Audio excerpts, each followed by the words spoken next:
Amazon. I joke when I say who's going to get in next. Who's going to get in next? Jeff Bezos going to jump in to the campaign.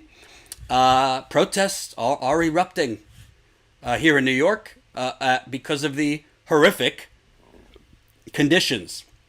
More than 100 protesters rallied Monday night in front of Staten Island's Amazon Fulfillment Center for better working conditions amid reports of high rates of injuries at the Bloomfield facility. The crowd, made up of some Amazon workers, politicians, and members of the Teamsters and other local unions, Make the Road New York, and New York Communities for Change, chanted such phrases as Amazon, Amazon, you can't hide, we could see your greedy side. Quote, we are happy to be here today in solidarity with Amazon workers on the Monday before Black Friday, the busiest season for these workers. Quote, we are happy to send a message to Amazon during this holiday season that you cannot treat workers like they do. The workers are not cattle, they are not robots, they are human beings. The protesters rallied for about an hour in front of a bus stop on Gulf Avenue, adjacent to the Amazon facility, before marching to the fulfillment center's main entrance to deliver a petition of 600 signatures for Amazon to provide longer break times and Metro cards for its workers. Earlier Monday, The Advance reported on a study by Make the Road New York and New York Communities for Change that claims Staten Island workers are injured more often than coal miners, waste collection workers, and other laborers. Quote, I was on my 15-minute break where I have to walk 7 minutes to the break room when I was trying to snarf down my food, and a manager came in and did a countdown. 4 more minutes, 3 more minutes, who works as a sorter at the facility. I'm out here with all of you. We need to stick together and we need to speak up because it's not right. Elected officials from Staten Island, Brooklyn, and Queens spoke out against Amazon's working conditions. Quote, I fully support what they are doing here today, said Representative Max Rose. No company, let alone a multi-billion-dollar global enterprise, has the right to disrespect people, let alone hardworking Americans who follow the rules like these people have been.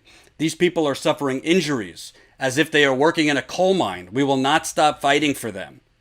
And this, by the way, comes, a report came out, I believe it was in the Atlantic. Let me see. So the Atlantic and the Center for Investigative Reporting came out with this story. Ruthless quotas at Amazon are maiming employees. And this is yesterday. Let me put it in the super chat for you if you want to check it out. I'm not going to read the whole thing, but basically the working conditions here are essentially making humans robots. The moment an Amazon customer clicked place your order, a robot would haul one of those racks to a picker who would grab the right item for the order and send it in a series of long conveyors to a packer who would stuff it in one of these familiar smiling cardboard boxes.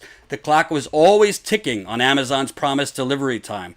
Dixon had to send a new item every 11 seconds to hit her quota, she said, and Amazon always knew when she didn't. Dixon's scan rate, more than 300 times an hour, thousands of individual products a day, was being tracked constantly. The data flowing to managers in real time, then crunched by a proprietary software called Adapt. She knew, like the thousands of other workers there, that if she didn't hit her target speed, she would be written up, and if she didn't improve, eventually fired. And this is why I call Amazon the economic Hunger Games. This is unacceptable in the richest country in the world and in a country with supposed workers' rights, which is clearly bullshit. And all you hear on CNBC and MSNBC and New York Times is just Jeff Bezos, this visionary man, gives so much money to philanthropy. Oh, he did the right thing. He raised the minimum wage. This is how they treat slaves. I agree, Jerry. Wow, this is akin to slave labor. You have systems to track workers by the second. You have managers or whomever on your work break as you're scarfing down food, giving you a countdown to make sure you scarf down that food. This is not a business. This is a workers' camp. Not to mention that Jeff Bezos refuses to pay taxes, personally or for Amazon. It's unbelievable. And you want to talk about why America not only has a terrible healthcare system, but has so many people that require serious health services? Maybe because they're being worked down to the bone, which causes, I'm no doctor, I assume blood pressure problems. I assume anxiety issues. I assume you're not eating healthy if you have 6 minutes to scarf down your meal. I assume muscular issues, body pain, working that way. And now Jeff Bezos, wait for this, wants Amazon to launch its own supermarkets. I'm sure their supermarkets will operate so much differently than their fulfillment systems. And by the way, you know who I blame even more than Jeff Bezos? You and I. Because we are, and I definitely have gotten from Amazon before. We are basically indirectly and directly saying this is okay. And our convenience and comfort and expediting services makes this okay.